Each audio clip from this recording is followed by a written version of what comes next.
Dr. Yolochkov?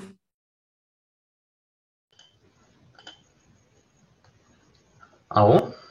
Okay, so we see and we hear. Great, great. So you can all hear me okay? You can all hear me fine? I believe so. Okay, then I'll just share my screen and better if it's okay, I'll just start. Absolutely. Absolutely. Great. So. And yeah, we see it. You see it? Okay, yeah. Great.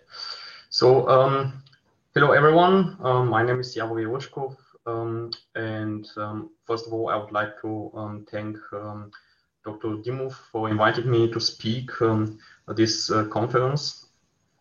I'm happy to see so many young people, so many young scientists interested in different topics ranging from cardiosurgery to addiction. Maybe just 2 words about me. I'm originally from Plovdiv, where I think most of you are right now.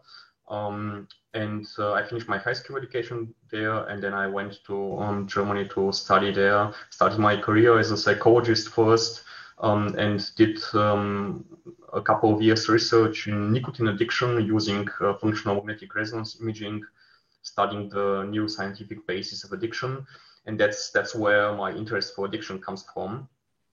Then I moved to the medical career, so I became a doctor, and I focus now on multiple sclerosis, but I still have pretty much interest in what's going on in the addiction research. So that's what I'm going to talk about today. Maybe just a brief remark. I will be very happy if some of you turn your camera on. I know it may be rather uncomfortable, but if you haven't tidied up your room or whatever, or even if you're drinking a beer right now, I don't mind. One of the disadvantages of these online presentations is you don't get a feedback at all, zero.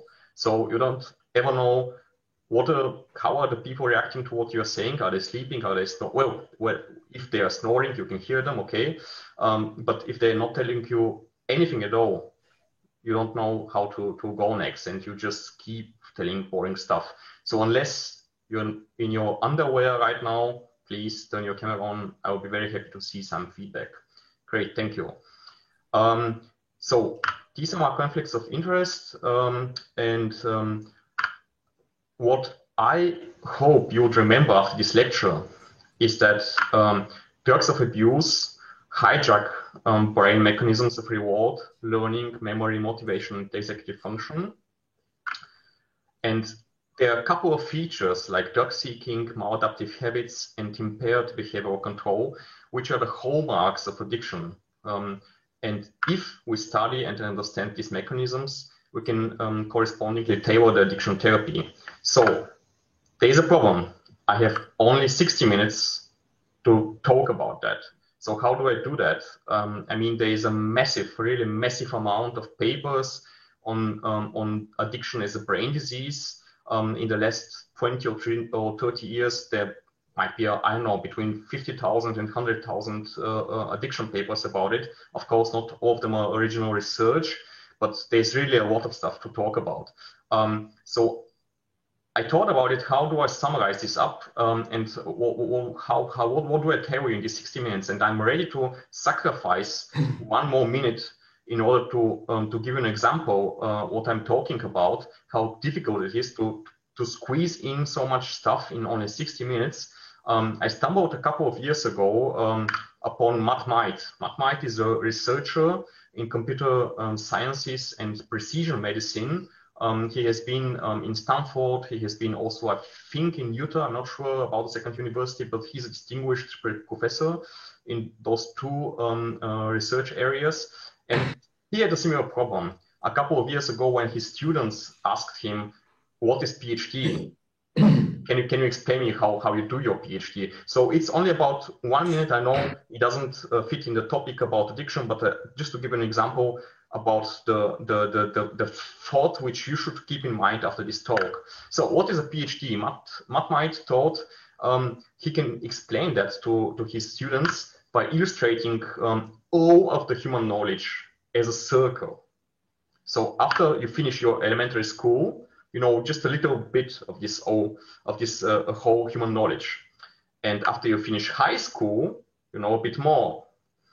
Well, if you go to the university and do a bachelor's degree, you gain a specialty. So you go in a certain direction. And if you get a master's degree, this deepens your specialty. Well, if you start reading research papers and you read most of them, it takes you to the edge of human knowledge. And if you focus on this boundary and you keep reading and you keep doing research work and you push this boundary for a few years, after a few years, one day this boundary gives away. So this little dent here, this is your PhD. Yeah. Of course, the world looks different to you now. It's really very, very different. Your world is completely absorbed by your PhD or by your work. But please don't forget the bigger picture. It's only a small dent here.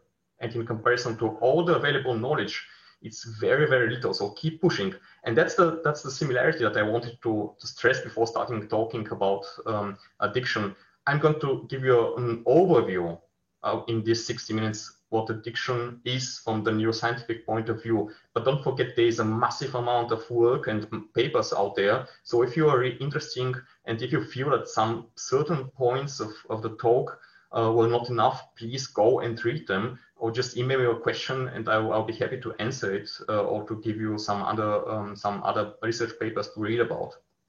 So what is addiction? I mean, it's really self-explanatory. Most of you know what addiction is, but if you look at the clinical criteria, the diagnostic criteria, there are certain points which I believe will also come out of my talk when I talk about certain results from different research work. These are the clinical criteria. There are also some research criteria from ICD-10, but just a quick overview.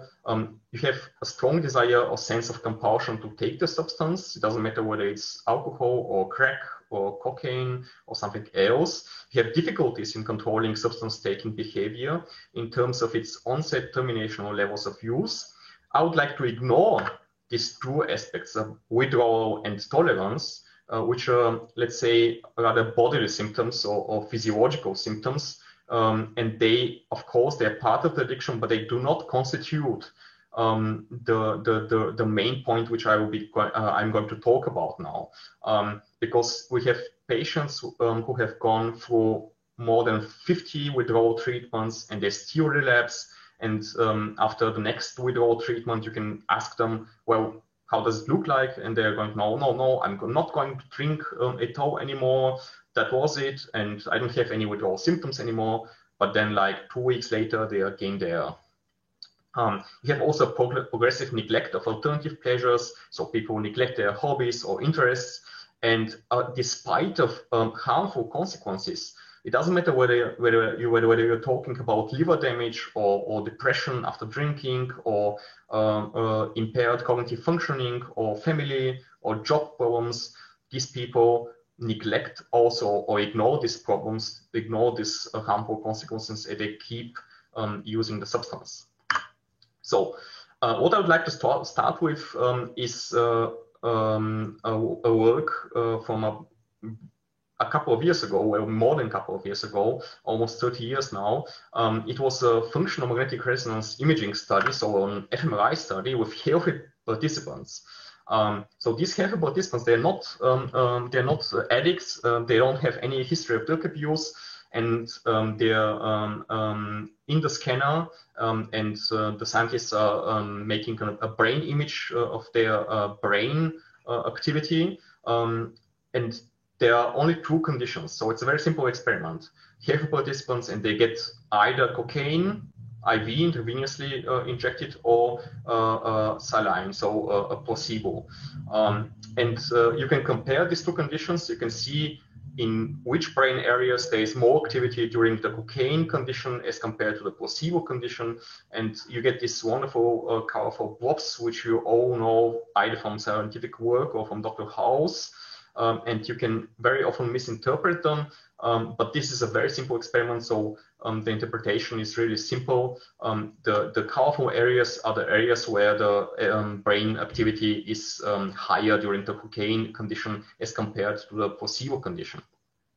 So these areas, there are a couple of them, but I have listed them just for you to take a quick look at them. Ventral-tegmental area in the mesencephalon, nucleus accumbens, which is also another name for the ventral striatum, nucleus caudatus, and putamen, which is another name for dorsal striatum, amygdala, hippocampus or parahippocampal gyrus, singular gyrus, and prefrontal cortex. So how do these brain areas fit in the addiction framework? What are they good for? What do they do? Well, actually, if you go back to your neuroanatomical course or class, maybe you can remember that there are two different pathways in the dopaminergic system. So the dopaminergic neurons in the brain, their bodies, they're located in the mesencephalon. Either in the ventral-tegmental area, VTA here and on the picture, or in the substantia nigra, and they project to different brain regions, either to hippocampus or to amygdala or to the nucleus accumbens, which is another name for the ventral striatum, or to prefrontal cortex, or the neurons from the substantia nigra, they project to dorsal striatum, and so on and so on. So in other way, addictive substances, because this has been shown not only for cocaine but also for other substances, they activate the mesocortical limbic system. And what this mesocortical limbic system does, we will see in a couple of seconds. So if you want to take a closer look at these brain regions and what they do, because we said they are the dopaminergic regions in the brain, you need another method. So fMRI shows you only the activation in the brain, but it doesn't tell you anything about the neurotransmitters going on in these brain regions. So you need another technique, and this is the positron emission tomography or PET imaging. And here you have to be careful because the interpretation of the colorful blobs is the other way around. So the less color there it is, the more activation or the higher neurotransmitter concentration there is. Well, usually in this kind of experiment, you have again these healthy participants, and they get injected with something, for example, with methylphenidate, which is a stimulant. It's very similar to amphetamine, and it's actually a medication. You know it by name of Ritalin, which is given to ADHD children. So it's a stimulant. You can get addicted to it usually. It depends on how you consume it, of course. And here they get injected with this stuff, and the methylphenidate leads to an increased extracellular concentration of dopamine by blocking the dopamine transporter. And dopamine is competing with the PET tracer, with the radioactive ligands. And so when there is more dopamine, there are less available dopamine receptors for the PET tracer to attach to. So in other words, if you look at this picture, in the placebo condition, you see a lot of colorful dots, which means that the PET tracer has attached to the dopamine receptors. And here, when you let the participants consume methylphenidate and dopaminergic concentration increases, you get less color. But this means higher dopaminergic activation when it's PET imaging.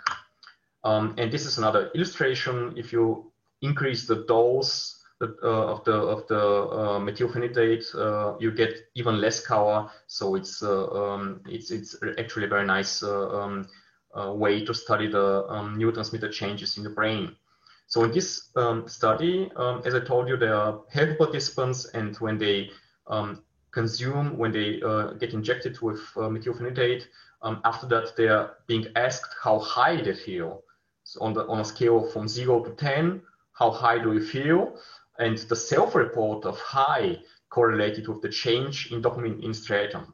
So the people who had more dopamine increases were the people who felt higher. So that's a really nice example of how you can correlate self-reports with objectively measured brain action, brain functioning changes. So in other words, addictive substances activate the mesocortical limbic system, which is also a dopaminergic system. And this is actually true for all of the substances of abuse. They have different mechanisms. I'm not going to go through all of them because it's rather boring, I would say. But you can read it up somewhere else. And it has been really well studied that every drug of abuse leads to an increased dopaminergic concentration in the striatum, but also in other parts of the brain. And now it comes the question: well, what does dopamine do? What is the next step? What happens when these healthy participants have a higher dopamine concentration? How this leads to addiction? And to answer that, you need to also know what dopamine does in the brain. And this knowledge comes mainly from studies with monkeys. Here you have the experimental setup for typical reward system experiment. The monkey is fixated in a chair, it's restrained in a chair. The monkey can respond if he or she, if he's required to, and the monkey can be rewarded mainly by orange juice. Orange juice is great for monkeys. They work for it, they love it, and in the same time you can record activity from different parts of the brain by measuring electrophysiologically the function of the different neural cells. And the most classic experiment stems from Schulz, Wolfram Schulz, and what he did was really impressive. He just measured the dopaminergic activity in the brain.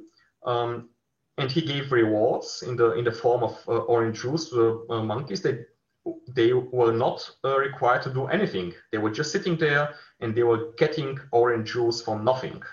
Okay, so you sit there, you don't expect anything, and suddenly orange juice comes. So unexpected reward. And take a closer look at this picture here. There are three conditions, and they differ in terms of how much orange juice was given. So on the left side, you see only a very tiny amount of orange juice, 0.05 milliliter orange juice, then 0.15 and 0.50. And I don't know how many of you are acquainted with electrophysiology, but just to know what you're seeing here, the higher the bars, the more frequent the activity is of the dopaminergic cells. So dopaminergic cells, they fire rhythmically the whole time. They have like a tonic activity, which is they are on the whole time. But what happens when you receive a reward? They start firing quicker. Yeah, and this you can see if you take a look at the height of the bars. So this is the accumulated activity of the dopaminergic cells in the brain, in the midbrain, and here is the onset of the reward. So you see before the reward, the cells are firing with their normal, with their usual activity, and as soon as the reward comes, they start firing more strongly. And this is believed to be the so-called reward reward error prediction activity. So the dopaminergic cells in the midbrain projecting to the striatum are the cells in the brain which detect unexpected reward. And when I say reward, I mean something significant for your survival. It might be orange juice, it might be something else, like something to eat, or social peers, or sexual activity, or whatever.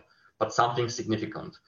And in other terms, the drugs of abuse, they lead to the same result, but in a even more in an even more stronger amount. So drugs of abuse, they pharmacologically induce even higher activity of the dopaminergic cells.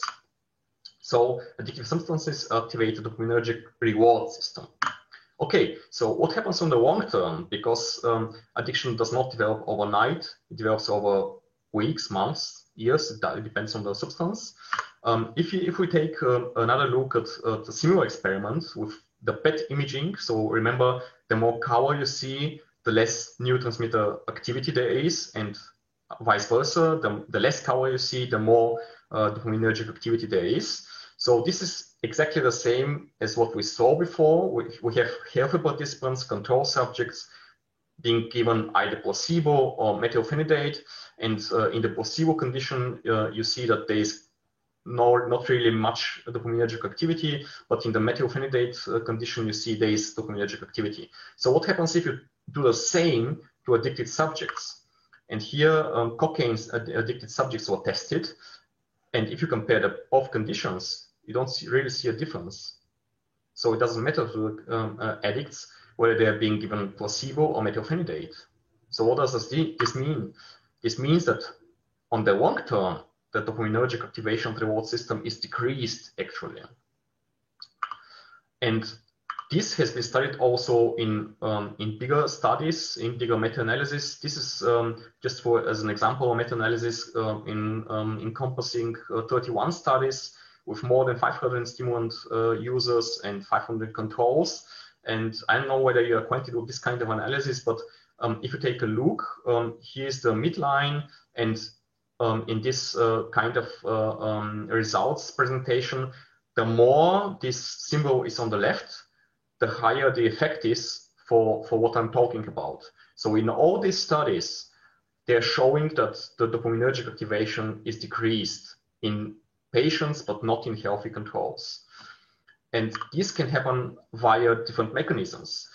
For example, this can affect the dopamine, this can be due to a decreased dopamine synthesis or decreased dopamine transporter availability, decreased dopamine release, but also D2 receptor density can be decreased. And this is really consistent over many studies and has been shown from different substances. These are only examples of them: heroin, alcohol, methylphenidate, or meth, or cocaine, also for nicotine. In all these substances, you observe over the years the same change. The D2 receptor availability and the dopaminergic activation is reduced. So if you correlate this with the clinical criteria, which I presented at the beginning, you might find similar a similarity between these results and what I was talking about, that the patients actually neglect alternative pleasures or interests. So if you remember that the dopaminergic system is important for your survival, so it goes on. If you see something which might be important for you, something which might be valuable for you, it doesn't matter whether it's social communication or sexual activity or hobbies, anything which makes you feel good, put it very simple, this becomes neglected. And the reason for that might be this decreased dopaminergic activity. That's at least what currently we believe is the explanation for that. So what happens? But what happens if you take a look at how the brain reacts, not to the substance itself, but to stimuli or cues which are associated with the drug. For example, what happens if a cocaine patient sees how someone else consumes cocaine, or what happens if an alcoholic sees an empty bottle? So these are drug-associated cues, and they're believed to induce relapse. They're believed to be a higher risk for consuming again. And in these studies, which I'm going to present now, the scientists are looking at how the brain reacts to these cues. So the people in the scanner are now not healthy participants, they are patients, and they are not getting any substance injected. They're see on a screen a drug-associated cue. So they see, for example, an image of a bottle, or an image of a glass, or image of something else associated with their addiction. And in this study, the patients were tested with fMRI, so with functional magnetic resonance imaging. And I just want to remind how you interpret the results here. The more color you see, the higher the brain activation it is. And the two regions studied here are the nucleus accumbens, or the ventral striatum, and the VTA, the ventral tegmental area, which is the region of the dopaminergic cells. And the activity in these regions is depicted for controls, for health participants, and for patients in orange. And if you compare these both groups, for the drug cue condition of the experiment, you see that in these two regions, the activation of the brain is higher for the patients as compared to controls. And if you go further and you take a look at the patients, how they develop over the time after this experiment, you see that the patients who respond more strongly to the drug cues, they have higher risk to relapse. So this is a typical Kaplan-Meier curve with survival probability, and you see in orange the patients who have a higher response to the drug cue, they relapse earlier. And the patients who have lower cue response, they relapse later, so they are less endangered. They relapse after all, which is very interesting, and which hints at the point that there might be also further mechanisms, and I'm going to talk about that a little bit later, but this is in itself very interesting. And you can do the same also with PET imaging, where you can look directly at the neurotransmitter activity, and if you give the patients either control video, so they look either at a control video depicting natural scenes, or cocaine cue video, yeah. And you compare these two conditions for the patients, you see that the cocaine cue video leads to more dopaminergic activity in the striatum. And this correlates again with the craving. This correlates again with the self-report, how much I want this drug now.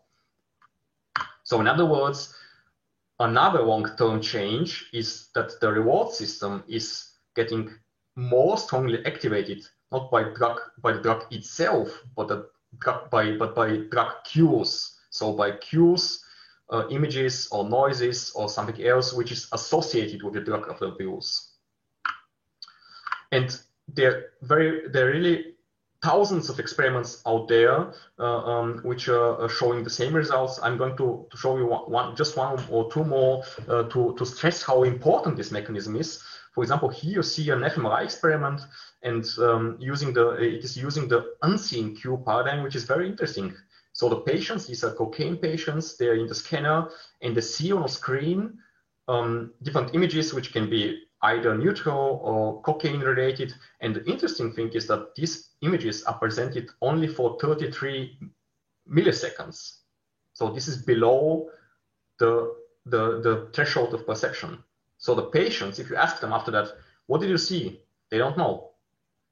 They cannot tell you what they saw. They know they saw something, but they cannot consciously perceive what they saw. It's very, very briefly presented, so it's below the threshold for conscious perception.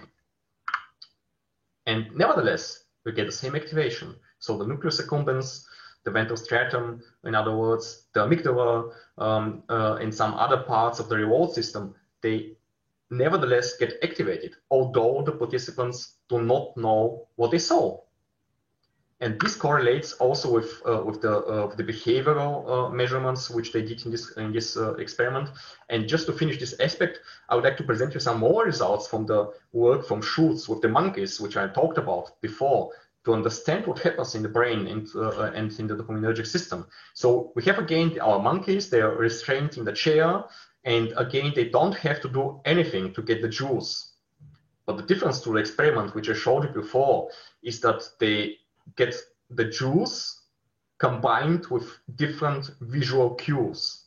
So there are different conditions. In this condition where my mouse pointer is now, they don't get any juice at all, so 0 milliliter. And this condition, 0 milliliter, is coupled every time with this visual cue. In the next condition, they get 0.025 milliliter juice combined with this visual cue shown on a screen, and so on and so on. So this experiment is repeated like hundreds of times, and at the end, the monkeys know when they see this cue, they get this amount of orange juice. Okay, is that clear? Okay, and now comes the interesting part. Now the monkeys are being tested. They are being shown the stimuli again on the screen, but they don't get any juice at all. So they only see the cues, but they don't get juice for that. And you see the activity in the dopaminergic cells, and you see that the activity is actually higher when the monkeys see the cues which were associated with higher amounts of juice, with bigger amounts of juice. And in these conditions, they don't get any juice at all. They're just being tested how their brain reacts when they see the cues which have been previously coupled with a certain amount of juice. So now we see what the reward system does. The reward system goes on when you see something significant for your survival, like orange juice. And the reward system serves as a marker to let you know this thing is important. Please remember in what kind of context it appeared, what were the cues associated with it. So the next time you see it, you know this would be something important. So the reward system not only serves a reward function, it also serves a learning function. So this is actually a natural learning mechanism for us to learn how to survive, to learn what things in our environment are important for our survival. And exactly this mechanism gets hijacked by the drugs of abuse. The drugs of abuse intervene in these mechanisms, and they use them to let the brain pathologically learn that drugs of abuse are important somehow. Okay? So, in other words, if you try to translate it in clinical terms, there's a strong desire or sense of compulsion to take the substance, and this higher dopaminergic activity induced by drug cues might be the underpinning, the cause of these results. And to show you how this might look like in an animal experiment, I find it fascinating. I'm going to show a short video from an experiment with rats. What you see now, just a second before it starts, what you see now is that different rats associate different cues with their reward. So here's a rat in a cage, and the rat gets rewarded over the time by eating some sucrose here in this dish. And there are different cues which can be associated with the reward. So either a lever comes out of this hole every time that the sucrose is presented, and this rat in particular learns to want or to like this lever. Some other rats associate this dish with the reward, but you see in life how the cues themselves, so not the reward, because you don't see a reward here in this short video. Not the reward itself is important, but the cues themselves are important. So take a look what the rat does. So there is no reward here. There's just a lever which has been previously associated with the reward, but the lever comes out, and the rat jumps at the lever and sniffs at it, and it looks at it, and it knows somehow that it's important.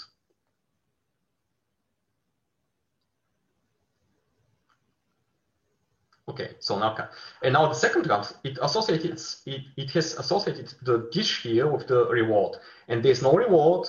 It's only the lever that signals that the reward might be available soon. And nevertheless, the rat jumps to the dish and looks at it. There is nothing there, but it still searches for something. Okay, so this is really fascinating. But of course, you can argue, well, come on, man, these are rats. We're talking about human people. We're talking about people. We're talking about patients. You cannot equal patients to rats. So drug abuse is very, very complex, and addiction is very complex. And these mechanisms which you are showing us, they are really very, very simple, and you cannot explain really addiction by that. Well, it's not really that. If you use these mechanisms, you can train the rats to do some complex behaviors, which you will be astonished how complex they can be. And that's what I'm going to show you. If you use this reward, you can teach very, very complex behaviors, and you can see that they are even really complex behaviors can be built up. So this rat in this cage, it has to do a sequence of actions in order to get the reward. So not only press a lever or pull a chain, but it has to do many steps, and only at the end of that he gets the reward. So take a look. So he presses here, then he presses here, then he pulls the chain, then he presses here, then he presses here, and then the reward comes. So it's a chain of actions, and only after at least 5 or 6 different actions, which are really complex, only then the rat gets the reward. And you can build that app. You can really develop that. So reward mechanisms can also serve very complex behaviors. Of course, you can say, well, the patients, when they become addicted over the years, at some point of time, they get many negative consequences for their health, for their behavior. For example, liver damage, or I don't know, sexual transmitted diseases, or their family is ruined, or their job, they lose their job, or whatever. But they keep consuming. So what is the reason for that? What is the cause for that? And here comes another point which I'm going to talk about, and I find fascinating that it actually is again a natural mechanism in the brain which gets hijacked by the drugs of abuse in order to build up addiction, and it's about habits. So habits can be very hard to erase, and that's what not only me, the whole scientific community dealing with neuroscience and addiction believes habits are one more reason how addiction, or one more cause for addiction, and how it develops over time. So at the beginning, the reward mechanisms which I showed you, they are important, but at a certain point of time, the habits take over. So, and what the habits are, that's what I'm going to show you now. Imagine that you have again this rat or whatever animal it is, and we train it to press a lever for food. And what happens if you take the food away at some point of time? Well, the rats are not stupid. If you have trained them for, I don't know, a couple of times, they would say, no, man, that's not my thing. I will not press the lever just in vain. If you don't give me any food, I won't do anything. But what happens if you have trained the rat for hundreds or thousands of times? They keep pressing. Even if you don't give them food, they keep pressing.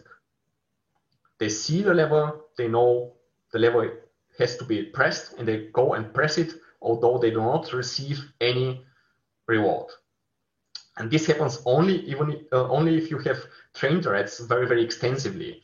And if you develop it even further, if you introduce a punishment, so if you punish the rats for pressing the lever, not only take the food away, but also punish them for that, and they still keep pressing, that's what the compulsion is.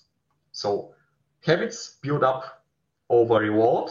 So the first is the reward, then come the habits, and then the final step is compulsion, where the lack of reward does not matter to you anymore, and the punishment does not matter anymore. So habits are learned repetitive behaviors. They can be triggered by stimulus or by context, and they're insensitive to reward evaluation. And here's that's just an illustration of what I told you about, that at first you have the reward and the behavior is goal-directed, so the consequence of the behavior is what matters. The reward that you get is what matters, but at some point of time, the habit comes in, and it doesn't matter what you get as reward, you just keep doing it. And when the punishment also does not matter, we're talking about compulsion. And from the new scientific point of view, we know that the dorsal striatum or even the dorsolateral striatum, so these parts of the dopaminergic system are even more important for habits than the ventral striatum. But I'm going to talk in more detail about that just in the next couple of slides. To give you a brief illustration of how this can look like, take a look at this video. So on the left side, we have a rat which has been trained to press a lever to get a reward. And interestingly, he has to press the lever many times. So of course, this does not happen just in a couple of minutes. You have to train the rat very extensively, but in this condition, the rat has to press the lever 50 times before getting a reward. So he presses one time, nothing happens, 2 times, 3 times, nothing happens, and only after pressing 50 times, he gets a reward. And on the second video, the amount of presses is 100, so the rat has to press 100 times to get a reward. I don't know if you hear the video also, not only see the video, but also hear the audio. You can very nicely hear the clicking of the lever. If not, just give me a sign, but at least you can see how the rat presses the lever. So there's no reward, but the rat keeps pressing the lever 50 times. And only after that, he gets a reward here. He checks quickly if something has come, but no, there's nothing here. So he keeps pressing. Nothing comes, but he keeps pressing. Now has come, the reward has come. And here, I think you don't see it so nicely. You can hear it more nicely, but do you hear the video? Do you hear an audio tone? No. Okay. So it's basically the same, but the only difference is that here the rat has to press the lever 100 times. So in other words, this can translate clinically to the strong desire or sense of compulsion to take the substance. So you see, these results are reflected in the clinical criteria, and the people persisting with substance abuse, despite clear evidence of overtly harmful consequences, they may have these mechanisms going on in their brain. So this is an example from similar experiment. This is very interesting.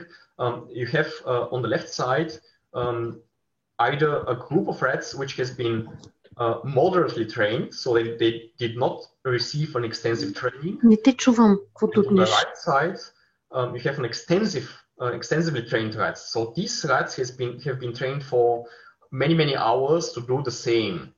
And if you compare these two bars, the white bar is the control condition, and the gray bar is the condition where you feed the rats before testing them. So in this condition, the gray bar, you have rats which are being tested after they have been fed. So they're satiated. So they do not have any hunger at all. You have devalued their reward. The reward basically means nothing to them because they are already full. They have been already fed. Yeah. And the rats with moderate training, they stop pressing in this condition. You see a decrease in the lever presses because they don't need the food. They haven't developed any habits at all, and they don't need the food. You have devalued their reward, and they stop pressing. But what happens to rats which have been extensively trained? They are already fed. They do not have any hunger anymore, but they keep pressing. And this is also another very interesting condition. Here we have again these two groups: moderate training and extensive training, and the gray bars is a condition. The gray bars represent a condition where if the rat presses a lever before the right time, the timing of the reward is being increased. So each time the rat presses the lever, it takes longer to get a reward. So actually, a smart rat, not addicted rat, has to stop pressing and just wait for the reward. But if you train the rat extensively, you don't see any difference between the two conditions, and they just keep pressing. They don't get any reward at all, but they keep pressing. And we know from monkey experiments that the dorsolateral and the dorsostratum are important for these kinds of change. If you compare monkeys which have consumed cocaine for 5 or for 100 days, and then take a look at the metabolism in their brain, you see that the monkeys with very brief history of drug abuse, they have mostly the ventral stratum and the part of the dorsomedial stratum which exhibits a high activity. But if you take a look at the brain of monkeys which have a chronic cocaine abuse, like 100 days self-administration of cocaine, you see that the dorsal and dorsolateral, especially stratum, is getting more involved. So, in other words, dorsal stratum and ventral stratum are somehow important for building up habits. And to study these steps in further, we can take a look also at experiments which, for example, block the activity in the dorsal stratum. So here in this experiment, rats have been trained to self-administer cocaine for a very long time, period of time. So they have developed drug-associated habits. And here the scientists blocked with antagonists bilaterally the dorsal stratum. And you see in the condition where there was no blockage, the active lever presses were the same as in the condition where there was a very, very low dosage of antagonist. And if you increase the antagonist and effectively block the dopaminergic receptors in the dorsal stratum, you get a decrease in the drug seeking. So the dorsal stratum is somehow important for that. And the same applies also for the ventral stratum somehow. If you induce a lesion in the ventral stratum on the both sides of the brain, in particular to the core of the nucleus accumbens, to the core of the ventral stratum, not to the shell, because these are two distinct regions, you see a decrease in the drug seeking. And this is a very interesting thing. If you take a look at the y-axis, just to illustrate how strong a drug habit can be, we're talking about, this is the control condition, whether there was no lesion or just a sham. We're talking about rats who have pressed the lever to get a reward like 2,500 times in 2 hours. You can imagine what that means. It means that rats are ready to press 2 hours without stopping the lever because they're waiting for something. And if you disconnect the ventral from the dorsal stratum, we get the same result. So for example, if you do a lesion of the ventral stratum and block, but only on one side, and block the dorsal stratum on the other side, you still have a ventral stratum on the one side which is intact, and a dorsal stratum on the other side which is also intact, but you have effectively disconnected the two regions from one another, and you get the same result. So basically, the ventral and dorsal stratum are interacting the whole time, and we know from neuroanatomical studies that there's a loop between these regions and the midbrain, and this loop. So it seems that not only the brain regions themselves, but also the connections between these two regions and the midbrain are important for building up addiction. And this is also true for humans. If you measure the brain activity or the brain activation by drug cues, in this experiment, it was an fMRI experiment with addicted patients, and you see control patients or healthy participants, non-dependent patients, or patients or subjects who have some behavior using drugs but not really addicted. And on the right side, the addicted patients, which are really heavily addicted, you see the ventral stratum responds very strongly to drug cues already in this group, which is taking drugs of abuse but is not really addicted. But the dorsal stratum, it responds only in the dependent subjects. So this is, with other words, also true for humans and not only for rats. So what happens, but if you try to remember that we are humans? I mean, we're not machines. We're not running around addicted to everything. We're still actually capable to control ourselves. Well, most of us are. If that was a live presentation, not online presentation, you actually would have stayed until the end, even if you knew that it is a boring lecture, even if you knew that it's bullshit, everything that I'm talking about, because you know it's socially unacceptable to stand up and go. Well, most of the people know that. So in other words, you do not have only the striatum, but we also have the prefrontal cortex, which helps you control your behavior. So when your behavior is inappropriate, when your behavior does not comply with social regulation, you can still control it thanks to your prefrontal cortex. And that's where the second part of the addiction or the next part of the addiction is. Addicted patients not only exhibit a very strong striatal response to drug cues, but they have also a certain prefrontal dysfunction. So they are less able to control their behavior when it's socially or however unacceptable. And this can be illustrated by different examples. For example, this is a study with PET imaging where they have shown that the patients, the cocaine patients or methamphetamine patients who have less dopaminergic response to the drug itself, so we have less dopaminergic D2 receptor availability, they have also less metabolism or less metabolic activity in the orbitofrontal cortex. So somehow this orbitofrontal cortex is impaired in the patients who are addicted. And I don't know how many of you have heard about the orbitofrontal cortex and about this famous example from the 19th century. This is maybe the most famous example of orbitofrontal cortex study. It's a case report about Phineas Cage. Phineas Cage was a railroad worker from the 19th century, and his job was to put dynamite in holes in rocks to get the rocks prepared for an explosion. So he goes to a rock where the railroad later would be, and he puts a bunch of dynamite in a hole, and then after that the rock is blown up.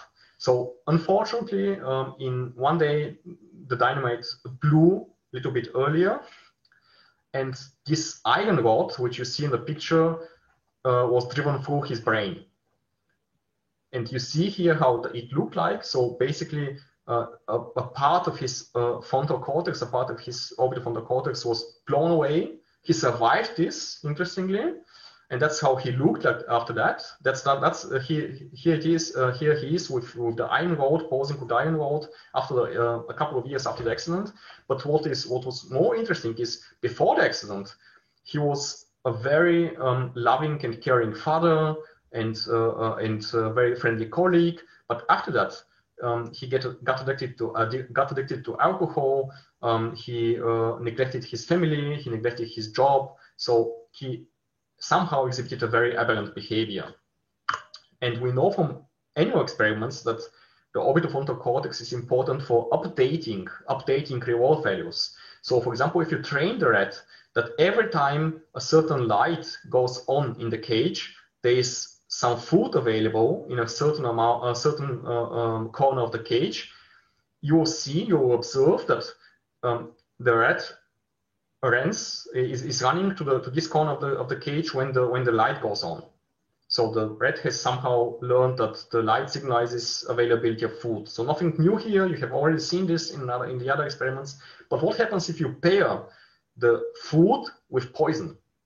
So the poison used here in this experiment does not lead to the rat dying, but it induces a very unpleasant state for the rat. So the rat does not feel well after that. He might throw up. It's a very unpleasant experience. And usually the rat will learn very quickly from that. He will update his reward value, and the next time the light goes on, he will not run in this corner of the cage, and he will not seek for the cheese or for the food, because he will know this food is no more important to me, is no more good for me. But what happens if you put a lesion to the orbitofrontal cortex and you turn the light on? This rat will again run in this corner of the cage and will seek for food, because he will not be able to update his values. And in other words, he will be having difficulties in controlling substance taking behavior. And this is actually one of the clinical criteria for addiction. And to give you just a short example for the importance and actually the natural mechanism of updating reward values, I will show you a brief video which does not have anything to do with addiction, but nevertheless it's very interesting because it shows how simple it can be, and in the same time important for our everyday life to be able to update your reward value. So in this experiment, these two monkeys have to do a very simple task for the researcher. The researcher holds his hand in front of the cage, and the monkey has to give him a rock. And when he gets the rock, he gives the monkey a reward. So this monkey gets a cucumber for a reward. Cucumber is, let's say, okay for monkeys. It's not really exciting, but it's okay. And the other monkey gets a grape as a reward. And the two monkeys can see each other. So take a look what happens. So the monkey gives the rock, gets a cucumber, eats it. The other one gives the rock and gets a grape as a reward. The other monkey has seen this, does the same task again, gets again cucumber, and see what happens.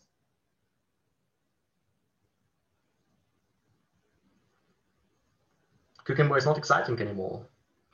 Cucumber is not really good for as a reward anymore. The monkey has updated its value, or the value of the task. So again, same. Cucumber. No, not working. So in other words, there is a natural mechanism in the brain which helps you update the reward value of different things and different actions in your environment. And the monkey sees that doing this task can lead to getting a cucumber, so he does the task. But when he sees that this task can be rewarded also in a different way, it has to update its value in order to survive. It's, from a biological point of view, very important for the monkey to learn this. So it has to update his value. And that's what addicted patients fail at because their orbitofrontal cortex and their prefrontal cortex is not working efficiently. So you can do also other kind of stuff with the patients and see that they have a prefrontal dysfunction. For example, in this experiment, cocaine patients, these were the cocaine patients were in the scanner and their brain activity was being measured, and they had a simple task, a very simple task, where they had to respond to different letters shown on the screen. So every time there are two different letters in a sequence, they have to press a button. So X press, Y press, X press, Y press, and when the letter repeats itself, then they have to withhold their response. So they have to stop their response and not react to that. And addicted patients, although this task does not have anything to do with the addiction itself, have difficulties with this task. They perform worse in this task than have participants. And this kind of malfunction is also associated with a lower prefrontal metabolism and or lower prefrontal activation. So the prefrontal cortex fails the addicted patients. And very interestingly, if you take a look at the anterior cingulate cortex, which is also part of the frontal cortex, and also partially of the limbic system, you see that if patients are doing errors in this kind of task, it's actually a different task, but similar in a way. And if you compare the conditions where the patients say after that, yes, I know I made an error, then you don't see any difference between patients and healthy controls. So white are the patients, white are the controls, and black are the patients. And if you take a look at the conditions where the patients or the subjects say, I don't know whether I did an error, I'm not aware of that, you see that the patients, but not the controls, exhibit actually a very low activation of the frontal cortex and of the anterior cingular gyrus. So in other words, addicted patients might not be aware of what they're doing in some situations. Of course, it's very difficult to translate this 100% to the clinical routine, because of course you cannot take all the responsibility out of the patient. Of course, the patient has responsibility for his or her behavior, but it shows you that patients are somehow, in some situations, not always aware of this of their behavior. So I'm just going to, because I think we're almost at 1 hour, Peter. So I'm just going to show you the last slides. I'm really not going to need more than 2 or 3 minutes. You can use all these experiment results also for predicting relapse risk or tailoring therapy. Of course, this is only the beginning. I mean, all of the results that I have shown you, they are from the last 20 or 30 years. So actually, we are very, very early in the development of a very complex science. And I think that translating these results into the clinical routine will take a couple of years more. But examples have been made, and I think we're on the right way. For example, this experiment has tested alcohol-dependent patients before and after a behavioral therapy. I'm not going into detail what kind of therapy it was. You can just imagine it was kind of a behavioral modification therapy where they learned how to push away alcohol-related cues. And what the researchers here were able to show was that those patients who were trained in this kind of behavior, they showed a decrease in their activity of the reward system. So actually, training or psychotherapy can have an effect also on brain activation, in other words. And this is another study where also alcohol-dependent patients were studied either with a standard treatment, so they were getting a standard withdrawal and supportive treatment after that, or a treatment standard treatment combined with naltrexone, which is also a medication sometimes used in alcohol dependency. And you see that the combined treatment was superior to the standard treatment. But what was more interesting was that those patients who exhibited a cue reactivity, so those patients whose brain were responding very strongly to alcohol cues in the scanner, they and those patients who continued responding very strongly to these cues also after the therapy, they were at higher risk for relapse. So increase in cue activity means that in this condition, in this group, the brain activity did not really change in the positive direction. But these patients who exhibited a decrease in the cue activity, so in these patients, the brain was exhibiting a less response to alcohol cues after the treatment. They were actually at a better state here, and they needed more time to relapse. So this is very interesting because it shows that actually you can also predict which patients will relapse after a certain amount of time, and which patients need more attention and more care.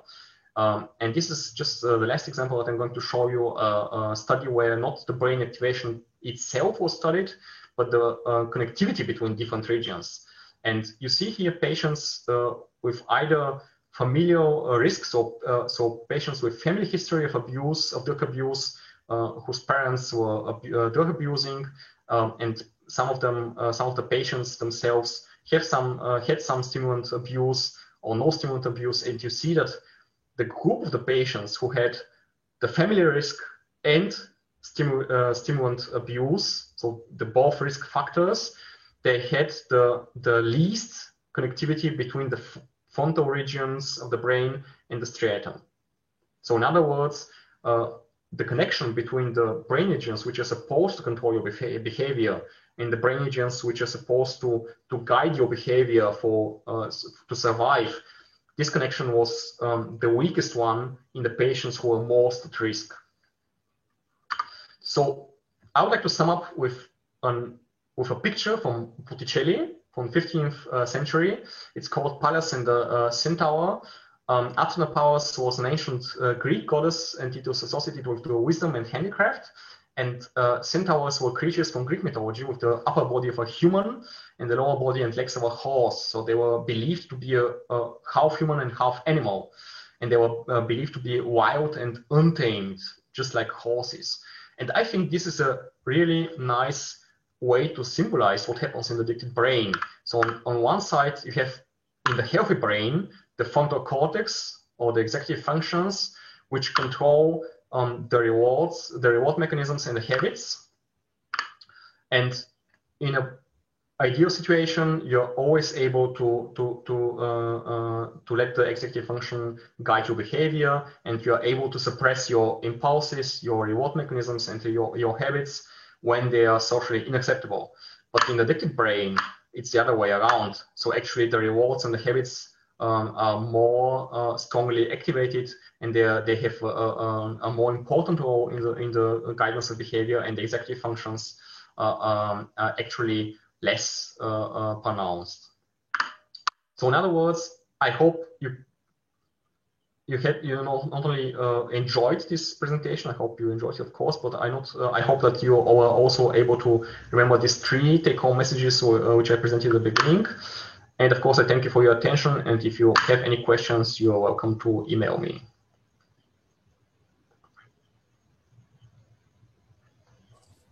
Thank you, Dr. Rylochkov. Just by the way, I'm also available now. we have a message in the chat from our colleagues from scientific department. It's in Bulgaria. Поздравления за впечатляваща интересна лекция. Доктор Рилучков, беше удоволствие да изслушам, въпреки че не съм медицински специалист. Okay, is there someone with a question? Yes, of course, there is. Hello, Yavor, my dear old friend.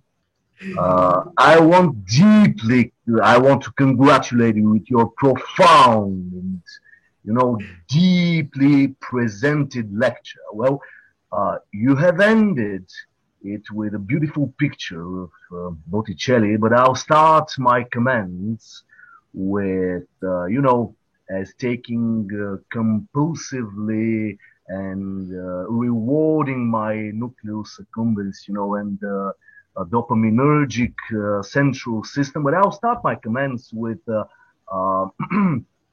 citation of Publius Terentius Afer. Well, homo sum humani nihil ame alienum puto.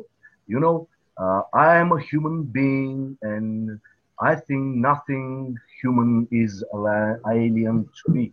Well, I think this is the motto of your serious presented lecture of your neuroscientific research that you've done. So, well, thank you for this, really, thank you. I want to ask you, could you highlight, please, the role of the compulsive behavior and the role of the serotoninergic system and the excitatory glutamate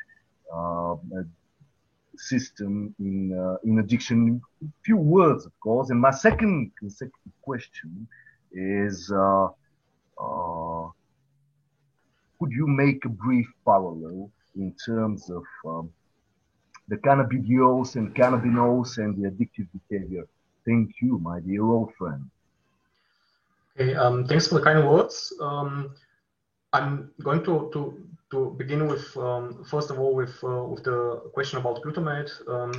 There is a very interesting theory in the neuroscience of addiction which is called the glutamate homeostasis theory.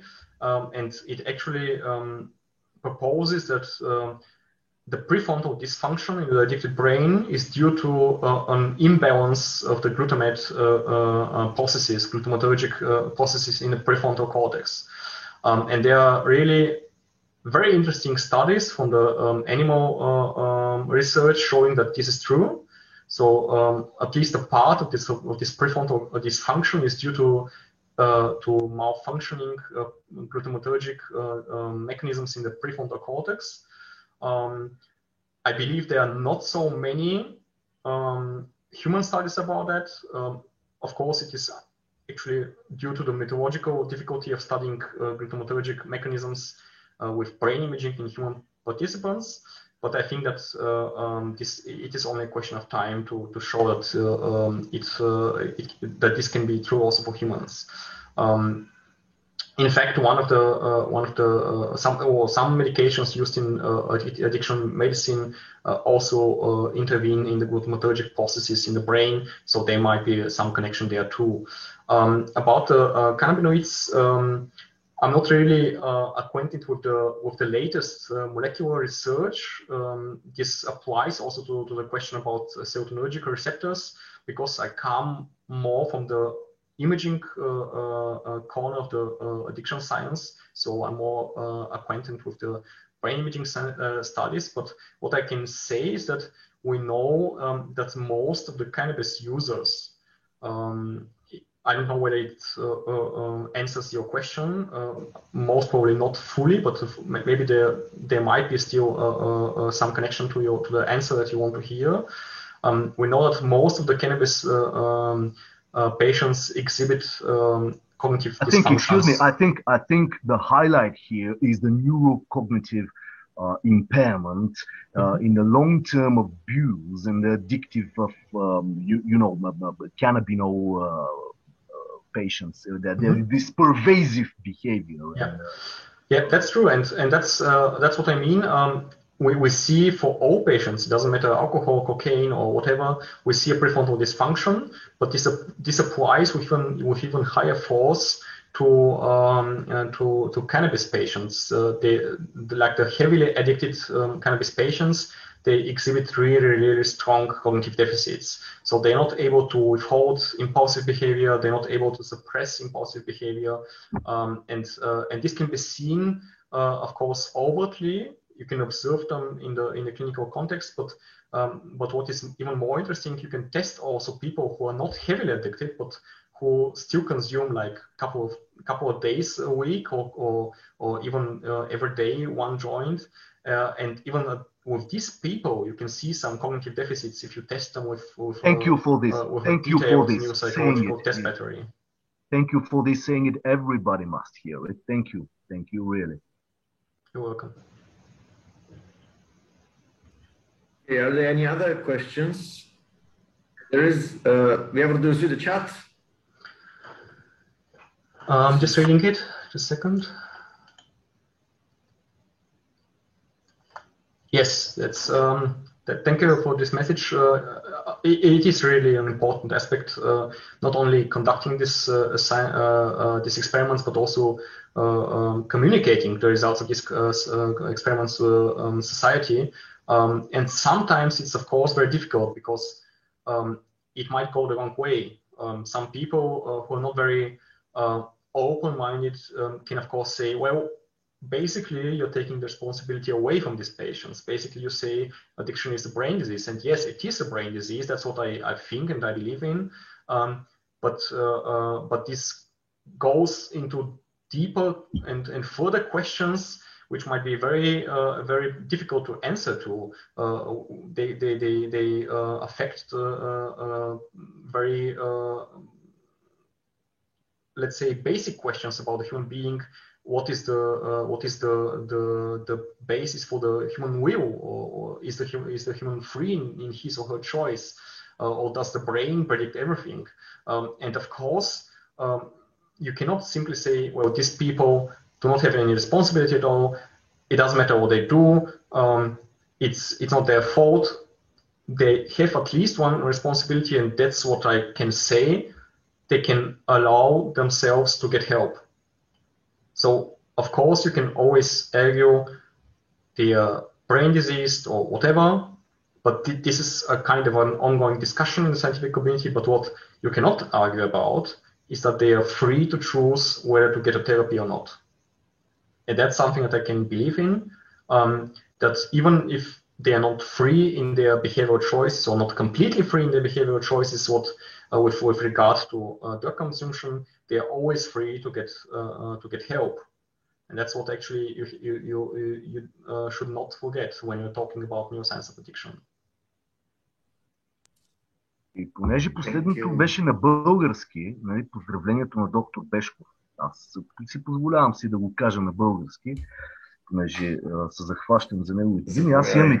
Аз имам едно предложение към доктор Ялъчков, понеже той е изключителен учен. Предлагам ти следващото образование, Яворе, да бъде свързано с денталната медицина. Какво ще кажа? Мисля, че там също би дал много на световната научна общност.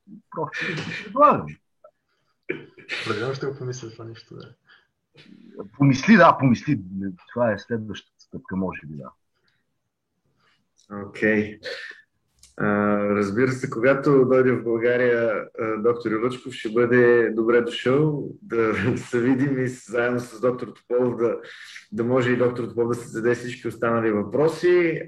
Благодаря на всички присъстващи, разбира се, на доктор Лъчков. Мисля, че сме така готови да закрием днешния ден от конференцията. Утре, да, доцент Делев много добре каза, програмата е общодостъпна, стартираме отново в 8 часа с хирургична сесия, така че мога да ви пожелая една приятна съботна вечер и до утре. И много бира. Я ще